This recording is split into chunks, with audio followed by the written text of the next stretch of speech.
Hi guys. അപ്പോൾ ഇന്ന് എൻ്റെ വീട്ടിലൊരു സ്പെഷ്യൽ ചടങ്ങ് നടക്കാൻ പോവാണ്. ഇവരെല്ലാം കാത്തിരിക്കുന്നതിന് വേണ്ടിയിട്ട് ഒറ്റൊരാൾക്ക് വേണ്ടിയിട്ടാണ് കേട്ടോ. ഇവരെ കാത്തിരിപ്പ് ഇന്നേ തുടങ്ങിയിട്ടുണ്ടെങ്കിൽ നമ്മളെ കാത്തിരിപ്പ് തുടങ്ങിയിട്ട് ഒരു ദിവസമായി. നമ്മൾ കുറച്ച് കസിൻസ് ഇന്നലെ തന്നെ എത്തിയിട്ടുണ്ടായിരുന്നു. അപ്പോൾ അതിൻ്റെ റീലെടുക്കലും കാര്യങ്ങളും നാളത്തെ പ്രിപ്പറേഷനാണ്. അപ്പോൾ പരിപാടി എന്താണെന്ന് വെച്ചാൽ എൻ്റെ ചേച്ചിയുടെ പെണ്ണുകാണലാണ്.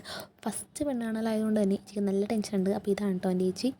അപ്പോൾ ആൾ റെഡിയാവുന്ന തിരക്കാണ്. എല്ലാവരും കൂടി അങ്ങോട്ടും ഇങ്ങോട്ടും പറയുകയും ചെയ്യുക. എല്ലാവരും എക്സൈറ്റഡ് ആണ്. കാരണം നമ്മളെ വീട്ടിൽ ആദ്യം നടക്കുന്നൊരു ചടങ്ങാണ്. അപ്പോൾ അതിൻ്റെതായ ഒരു പ്രിപ്പറേഷനും കാര്യങ്ങളൊക്കെ ഉണ്ട്. കുറച്ച് വർഷങ്ങളായി കല്യാണം കഴിഞ്ഞെങ്കിലും ഇപ്പോഴും ന്യൂലി മാരീഡ് കപ്പിളായി നടക്കുന്നൊരു കപ്പിൾ നമ്മളെ വീട്ടിലുണ്ട്.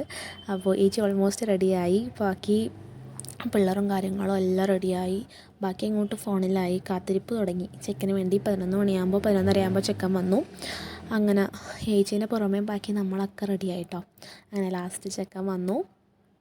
അവരൊരു 5 പേരേ ഉണ്ടായിരുന്നു. 5 4 പേരേ ഉണ്ടായിരുന്നുള്ളൂ. നമ്മളാണ് ഒരുപാട് പേരുണ്ടായിരുന്നത്. നമ്മളെ ഫാമിലീൻ്റെ പാട്ടെന്നാണ് നമ്മൾ ഒരുപാട് പേരെ വിളിച്ചിട്ടുണ്ടായിരുന്നു കേട്ടോ. വിളിച്ചതല്ല, നമ്മളെ ഫാമിലി അത്രപാട് ആളുണ്ട്.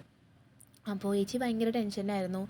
അത്ര നേരം കാത്തിരുന്നതാണെങ്കിലും ബാക്കിയുള്ള കാര്യങ്ങളൊക്കെ ഭയങ്കര ഫാസ്റ്റായിട്ട് നടന്നു കേട്ടോ. ചേച്ചി ചായ കൊടുക്കാൻ പോകുന്നതാണെങ്കിലും പലഹാരങ്ങൾ ടേബിളിൽ ഒരുങ്ങുന്നതാണെങ്കിലും എല്ലാവരും വരുന്നതാണെങ്കിലൊക്കെ ഭയങ്കര ഫാസ്റ്റായിട്ട് നടന്നു. വീഡിയോ ഒന്നും കറക്റ്റ് എടുക്കാൻ കഴിഞ്ഞിട്ടുണ്ടായിരുന്നില്ല. കാരണം എന്ന് പറഞ്ഞാൽ ഒരുപാട് ആളില്ലാതുകൊണ്ട് തന്നെ എങ്ങനെ പോയാലും ക്യാമറേൻ്റെ മുമ്പിൽ ഒരാളുണ്ടാവും. അതുകൊണ്ട് തന്നെ ഒപ്പിച്ചൊപ്പിച്ച് വീഡിയോ ഒക്കെ എടുത്തിട്ടുണ്ട്. അങ്ങനെ നമ്മൾ അച്ഛൻ ഗൾഫിലാണ്. അതുകൊണ്ട് തന്നെ അച്ഛനെ വിളിച്ചിട്ട് എല്ലാവരെയും കാണിച്ചു കൊടുത്ത് അവരങ്ങോട്ടും ഇങ്ങോട്ടും വർത്താനം പറഞ്ഞു.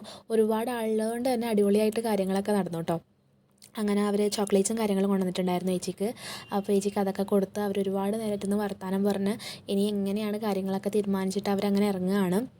അപ്പോൾ ഇനി അങ്ങോട്ടും ഇങ്ങനത്തെ കുഞ്ഞു കുഞ്ഞു വ്ളോഗ്സ് ഉണ്ടാവും. Okay guys, by.